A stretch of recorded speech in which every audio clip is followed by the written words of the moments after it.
السلام علیکم ورحمۃ اللہ وبرکاتہ۔ آج کے اس ویڈیو میں ہم لوگ جانیں گے نواقض وضو۔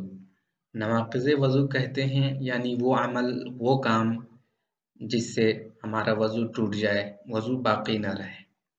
تو یہ 8 ہیں، تو آئیے ہم ترتیب بہ ترتیب اس کو جانتے ہیں۔ پہلا ہے پاخانہ یا پیشاب کرنے سے، دوسرا ہے ریح خارج ہونے سے۔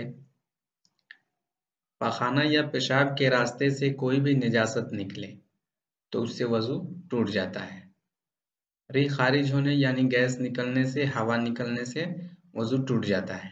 نمبر 3 ہے خون یا پیپ نکلنے سے، یعنی بدن کے کسی بھی حصے سے اگر خون یا پیپ نکلتا ہے اور وہ اپنے جگہ سے بہہ جاتا ہے تو اس سے وضو ٹوٹ جاتا ہے۔ اگر خون نکلا اور اپنے جگہ پہ ٹھہرا ہوا ہے، وہ بہہ نہیں رہا ہے تو اس سے وضو نہیں ٹوٹتا۔ نمبر 4 منہ بھر کے قے کرنا، یعنی ایسی الٹی ہو کہ آپ اس کو اپنے منہ میں روک نہیں سکتے ہیں تو اس سے وضو ٹوٹ جاتا ہے۔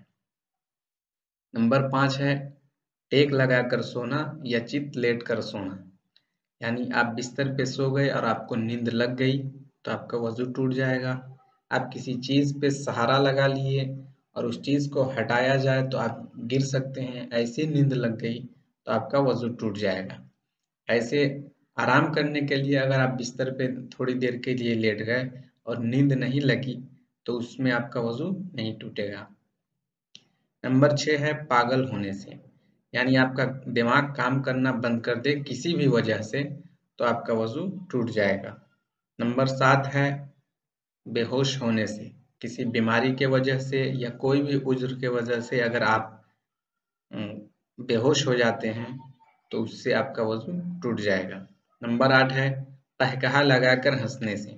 قہقہا لگا کر ہنسنا یعنی ایسی ہنسی جس سے آپ کے بغل والے سن سکتے ہیں، اور قہقہا لگا کر ہنسنے سے اس وقت وضو ٹوٹے گا جب آپ رکوع سجدے والی نماز میں داخل ہوں گے، یعنی رکوع سجدے والی نماز پڑھ رہے ہوں گے تب آپ کا وضو ٹوٹے گا۔ اگر آپ نماز سے باہر ہیں تو اس سے وضو نہیں ٹوٹے گا۔ اور اسی طرح سے نماز جنازہ جس میں رکوع سجدہ نہیں ہے، اگر ویسی نماز پڑھ رہے ہیں تو اس سے قہقہا لگا کر ہنسنے سے آپ کا وضو نہیں ٹوٹے گا۔ تو آج کے لیے بس اتنا ہی، انشاءاللہ آئندہ کسی اور مسئلے پہ اگر آپ کے ذہن میں کوئی سوال ہو تو آپ پوچھ سکتے ہیں، کمنٹ میں لکھ سکتے ہیں۔